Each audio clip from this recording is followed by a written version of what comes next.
तूफान को आना है आकर चले जाना है, बादल है ये कुछ पल का, छाकर चले जाना है।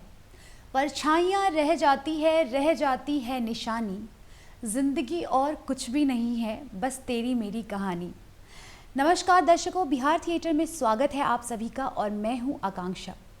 दर्शकों, आज हमारे साथ बहुत ही स्पेशल गेस्ट हैं जो कि बिहार रंगमंच के वरिष्ठ अभिनेता निर्देशक हैं, जिन्होंने सिर्फ रंगमंच में ही नहीं, रेडियो, टेलीविज़न और फिल्मों में भी अपनी काफ़ी पहचान बनाई है। जी हाँ दर्शकों, हम बात कर रहे हैं बिहार रंगमंच के वरिष्ठ अभिनेता निर्देशक सुमन कुमार जी। सर, आपका हमारे बिहार थिएटर कार्यक्रम में बहुत बहुत स्वागत है। धन्यवाद। बिहार न्यूज़ को या मैं कहूँ डीडी दूरदर्शन पटना को बहुत बहुत आभार, उन्होंने हमें इस परिसर में बुलाया है।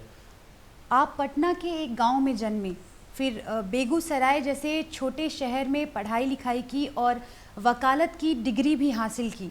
तो सर, आपसे जानना चाहूँगी कि आखिर ये रंगमंच का जो शौक़ है वो आपको अचानक से कैसे हो गया? रंगमंच का शौक़ जो है वो अचानक से नहीं होता है, इसकी बुनियाद कहीं न कहीं पड़ी होती है। और मैं आपको एक बात के लिए करेक्ट कर दूं कि बेगूसराय से मेरी बेगूसराय में मैं केवल हायर सेकेंडरी का एग्ज़ाम देने गया था, लेकिन जिस गांव में पला बढ़ा, गांव के पाठशाला में मैं जाता था बोरा लेके और स्लेट लेके, तो वो गांव की अपनी स्थितियां थीं। और हमारे परिवार में हमारे दादा, रंगमंच तो हम नहीं कहेंगे, लेकिन होली के समय में वो ढोलक बजाते थे और मैं छोटा बच्चा था तो उनकी गोद में बैठा करता था। होली के समय हमारे गांव के इर्द गिर्द के कई गांव के लोग वहाँ आके होली गाते थे और मेरे दादा बहुत बड़ा ढोलक था, उसको बजाते थे। पहलवान थे वो उस इलाके के, और वो उस रूप में भी जाने जाते थे। तो वो बुनियाद मेरी वहाँ पे जो लयात्मक हुई वो प्रस्फुटित हुई बाद में, जब मैं गोरखपुर गया पढ़ने के लिए। मेरे पिताजी रेलवे में स्वास्थ्य विभाग में निरीक्षक के रूप में पहले लामडिंग में थे, बाद में वो गोरखपुर में उनका ट्रांसफ़र हुआ। तो वहाँ रेलवे स्कूल में हमारी पढ़ाई शुरू हुई। वहाँ पढ़ाई हुई हमारी 7वें क्लास तक, 6-7वें क्लास तक।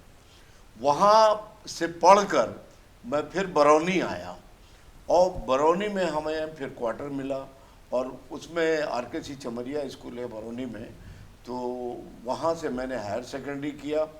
और वहाँ से हायर सेकेंडरी करने के बाद मैं वहाँ से शिफ्ट होकर पटना आ गया। पटना में उन दिनों आकाशवाणी का बहुत जोर था। आकाशवाणी ही एकमात्र ऐसी विधा थी जो गाँवों में और शहर में तो खैर जो भी हो, लेकिन गाँवों में लोग बड़े चाव से सुनते थे। और चौपाल लगा लगा के किसी मंदिर के पास या कहीं किसी चबूतरे पर बैठकर चारों बगल, जब यहाँ से आकाशवाणी पटना का चौपाल होता था तो उसको लोग बड़े मन योग से सुनते थे।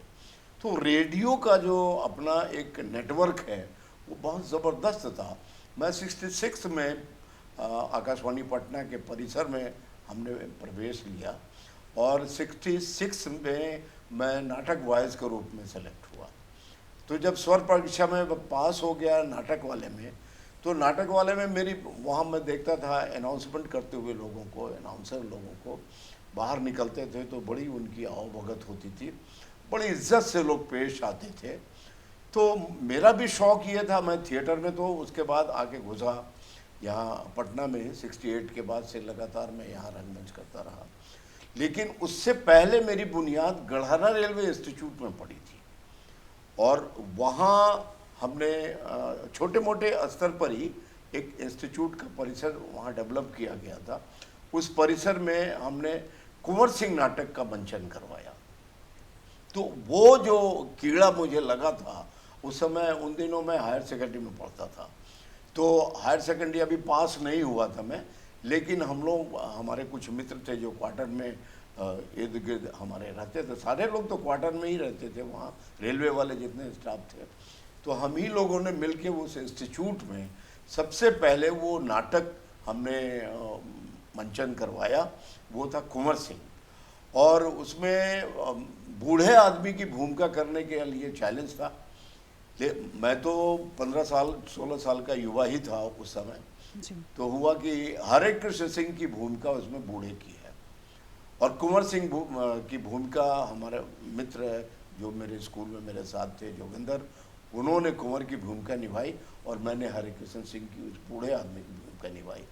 तो वो बुनियाद मेरी वहाँ जो पड़ी, उसके बाद से हमने पलट के पीछे नहीं देखा। जब मैं पटना आया तो पटना कॉलेज ऑफ कॉमर्स में मेरा एडमिशन हो गया बीएससी पार्ट 1 में, और वहीं पार्ट 1 में हमारी मित्रता सतीश आनंद से हुई, जो संस्था एक मृतप्राय हो चुकी थी, कला संगम।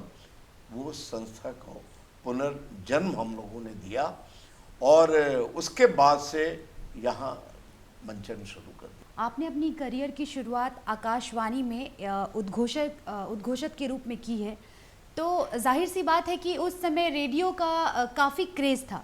तो सर, आपसे जानना चाहूँगी कि उस समय की कुछ ऐसी यादें बताइए जो कि आपके लिए बहुत बहुत ही ख़ास थी, और हमारे दर्शकों से शेयर कीजिए इस बारे में। ऐसी तो बहुत सारी यादें हैं, क्योंकि रेडियो ही एकमात्र ऐसी विधा उस समय थी जो बहुत पॉपुलर हुआ करती थी। और जब मैं उद्घोषक के रूप में 70 में मैं वहाँ आकस्मिक उद्घोषक में रूप में मैं आया। वहाँ हम लोग जो वॉइस अपना देते थे रेडियो पर, तो पूरा बिहार सुनता था उस समय, और बाहर निकलते थे तो कई लोग इस इंतज़ार में रहते थे कि फलाने साहब आ रहे हैं, आज उनकी ड्यूटी अभी ख़त्म हुई है। तो शाम को हम लोग बैठ के गपशप करते थे, चाय पीते थे, फिर शाम को मैं अपने नाटकों के रिहर्सल में चला जाता था। ये तो एक घटना है छोटी सी जो इसके साथ जुड़ी हुई है। मैं एक बार ऐसे दूरदर्शन में भी मैं न्यूज़ पढ़ने लग गया था बाद में। तो मैं बाज़ार में कुछ सामान खरीद रहा था, तो एक बहुत बूढ़ी महिला उस समय बाज़ार में आई थी अपने बच्चों के साथ, वो भी कुछ सामान खरीद रही थी। तो वो उसने जो एक बात कही वो मुझे, मेरे दिल को छू गई कि इनका जो है व्यवहार जो है, वो गांव की महिला थी, वो नहीं जानती थी क्या है, इनका व्यवहार जो है दूरदर्शन पर हम लोग न्यूज़ में भी देखते हैं। तो मेरे लिए वो बहुत अच्छा कमेंट था। आपने आकाशवाणी में नाटकों में अभिनय के साथ साथ निर्देशन भी किया है, तो आपके हिसाब से मंच अभिनय और रेडियो के नाटक करने में दोनों में क्या अलग अलग बातें हैं सर, ये बताइए। सिर्फ मैं रेडियो के नाटकों की बात नहीं करूँगा। रेडियो नाटकों के अलावा आप जैसे दूरदर्शन में है और फिल्मों में है, तो रेडियो में सबसे बड़ी बात ये होती है कि आप की ध्वनि जो है वही सब कुछ कहती है। वहाँ जो हमारे श्रोता सुनते हैं रेडियो, तो उन कानों के माध्यम से वो आँखों का भी काम लेते हैं। अगर हमें कोई दृश्य दिखलाना है, मान लीजिए, फर्ज कर लीजिए कि हमें कोई आकाशवाणी के प्रोडक्शन में कोई दृश्य दिखलाना है जी। और शैव्या है, हरिश्चंद्र है, रोहिताश्व का शव आया हुआ है वहाँ पे, तो उस दृश्य को दिखलाने के लिए हमें क्या क्या बुनियादी तौर पे क्या क्या करना पड़ेगा।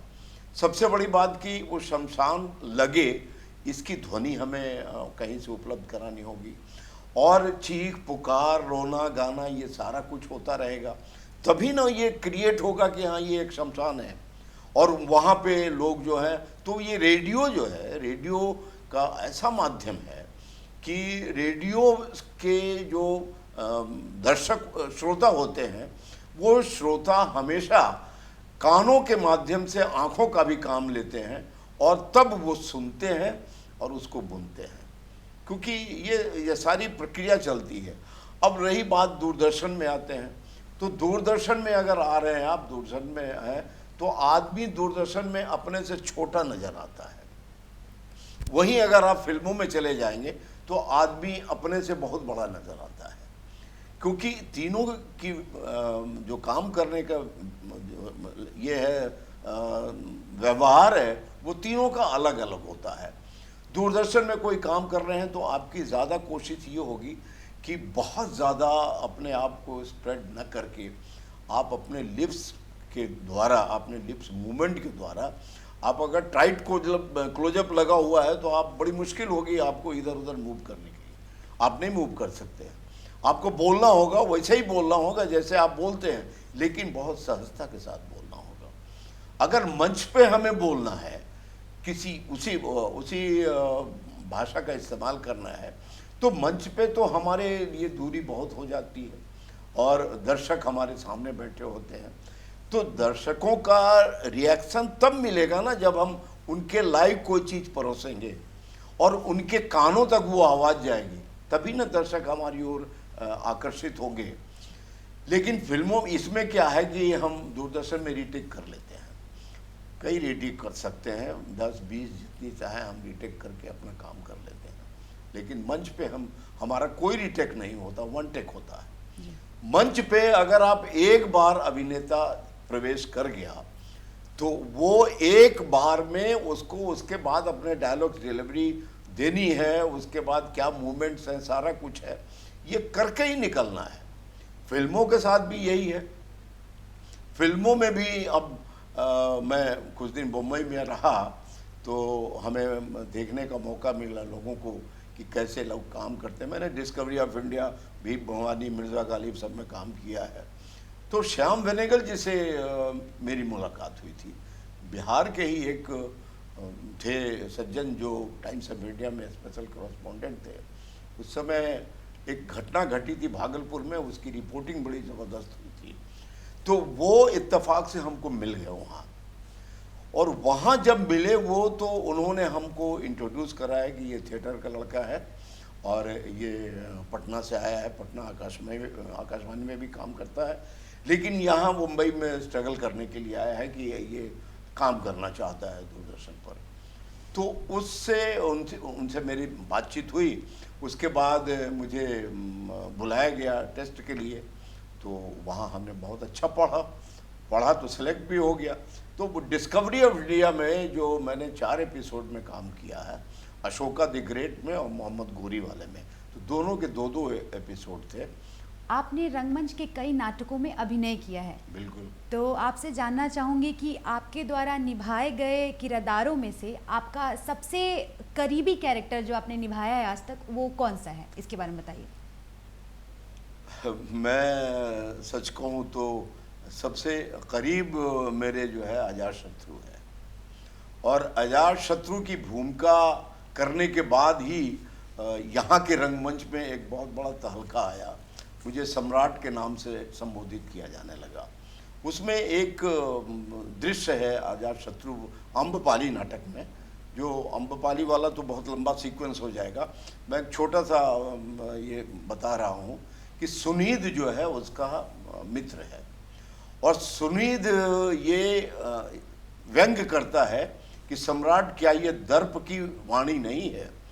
तो अजातशत्रु उसको जवाब देता है कि सुनीद, तुम बहक जाया करते हो, तुम मेरे सखा हो, लेकिन तुम्हें याद रखना चाहिए कि सम्राट हमेशा ही सम्राट होता है, और मगध सम्राट की आज्ञा अचल अटल है कि वैशाली पर हमें विजय प्राप्त करनी ही है, अम्बपाली को राजगृह लाना ही है।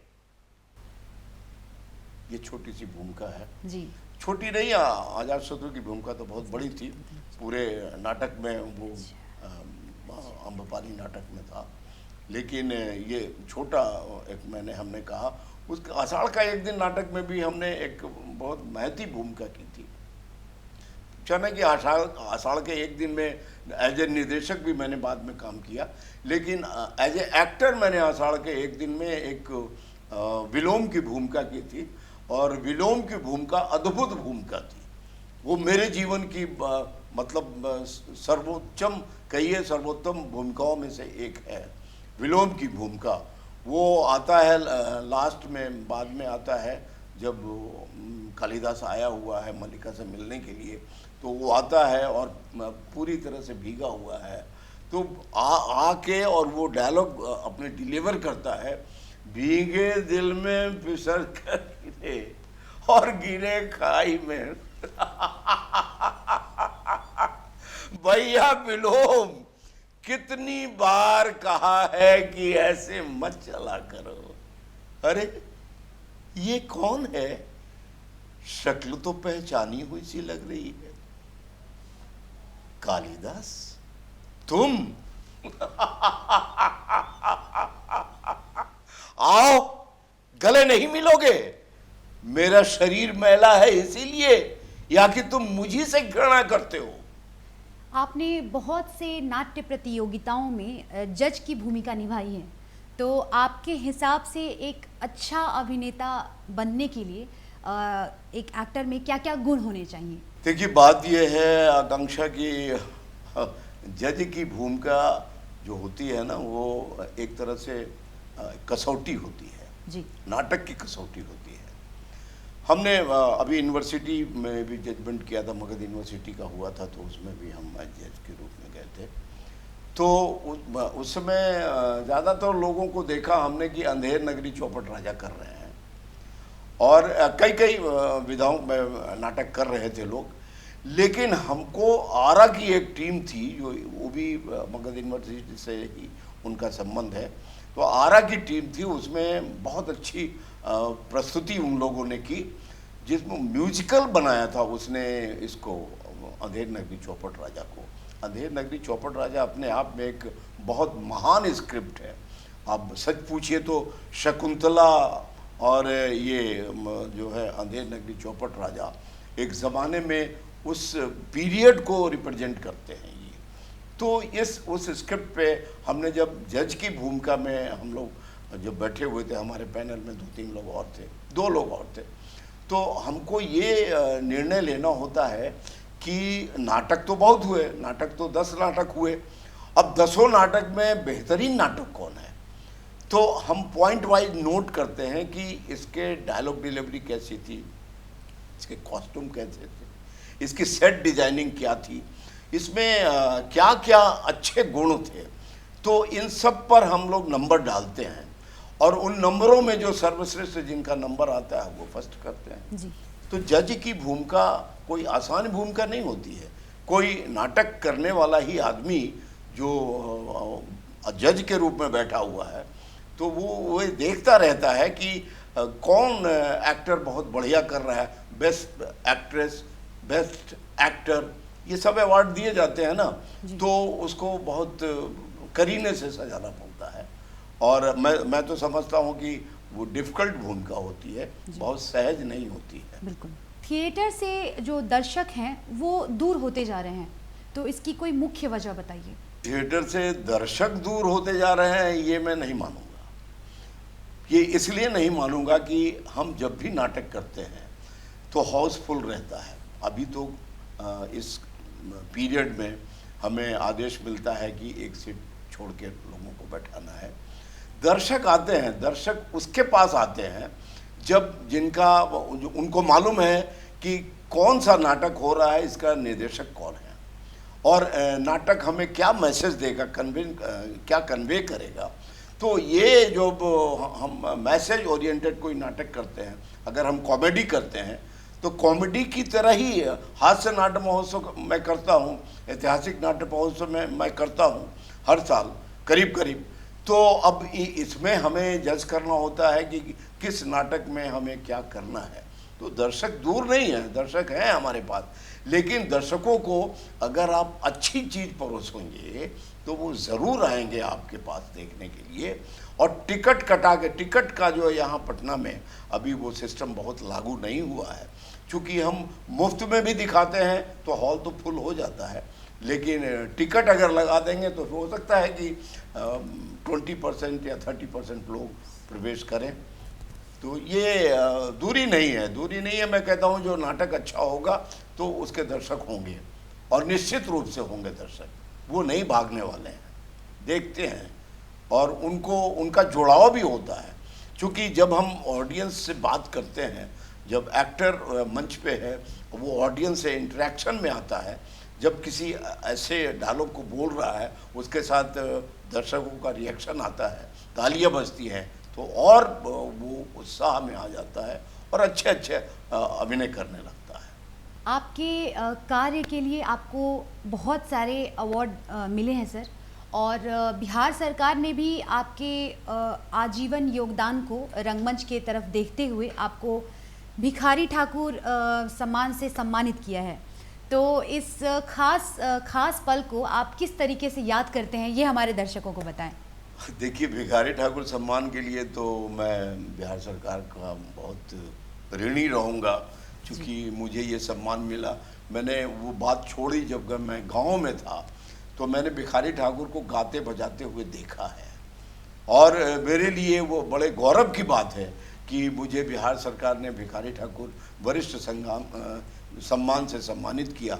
सम्मानित तो मैं कई जगह हुआ हूँ, लेकिन चूँकि सरकार जब सम्मानित करती है और सरकार के माध्यम से, चूँकि मैंने बिहार गौरव गान भी किया था, उसमें भी मुझे सम्मानित किया गया था, और कई ऐसे काम हैं जो बिहार सरकार के होते रहे हैं, कला संस्कृति युवा विभाग के होते रहे हैं, उसमें मैं कई जगह जज बन के भी गया, कई जगह हमने काम भी किया, उद्घोषणा भी की। तो ये सारी चीज़ें चलती रहती हैं। और जहाँ तक पुरस्कार की बात है, तो पुरस्कार किसे अच्छा नहीं लगता, अच्छा तो लगता है, लेकिन सवाल है कि अगर सम्मानित हो रहे हैं आप, तो उसके पीछे आपका कुछ कर्तव्य भी बनता है, क्योंकि और आगे जाकर आप जो काम करेंगे उसमें आप बढ़िया से बढ़िया काम कर सकें, ताकि दर्शकों तक आप उस बात को परोस सकें। अब भिखारी ठाकुर तो हमारे लिए लीजेंड है, और भिखारी ठाकुर के बारे में कुछ भी कहना और उनके बारे में उनकी चर्चा करना तो एक बहुत बड़ा विस्तृत अध्याय चलेगा। तो दर्शकों, ये थे हमारे आज के खास मेहमान, अभिनेता निर्देशक सुमन कुमार। सर, आपका बहुत बहुत धन्यवाद हमारे इस कार्यक्रम में जुड़ने के लिए और हमारे सभी दर्शकों को रंगमंच से जुड़ी इतनी अच्छी बातों को बताने के लिए।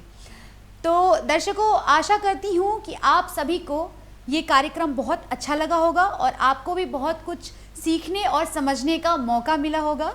मिलेंगे आपसे अगले अंक में, तब तक के लिए दीजिए हमें विदा। नमस्कार।